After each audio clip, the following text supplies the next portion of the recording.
यहाँ की रोशनी को मत देखिएगा आप लोग, क्योंकि आगे फॉग ज्यादा है और जगह जगह पे बहुत इतनी शदीद फॉग है कि नजर भी नहीं आएगा आप लोगों को। तो ये इंतजाम हमने आप लोगों को सिर्फ एक्सीडेंट से फॉग में बचाने के लिए किया है। तो आप लोगों से कुछ गुजारिशात हैं, प्लीज उनको फॉलो कीजिएगा। फ्रंट पे आने वाली गाड़ियां हमने वही लगाई हैं जिनकी मंजिल जरा ज्यादा दूर है। रास्ते में जिस चीज की इंटरचेंज आता जाए वो इंडिकेटर दे एग्जिट करता जाए। कॉन्वॉय की स्पीड 80 होगी, 80 से इंक्रीज हम लोग नहीं करेंगे। इसके अलावा अगर किसी की गाड़ी को ब्रेकडाउन होती हुई नजर आती है, डबल इंडिकेटर लगाए, वो भी साइड पे हो जाए।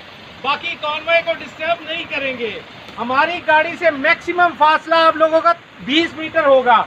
हमारी गाड़ी को बिल्कुल साथ चेंज नहीं करेंगे, हमारी गाड़ी को ओवरटेक नहीं करेंगे।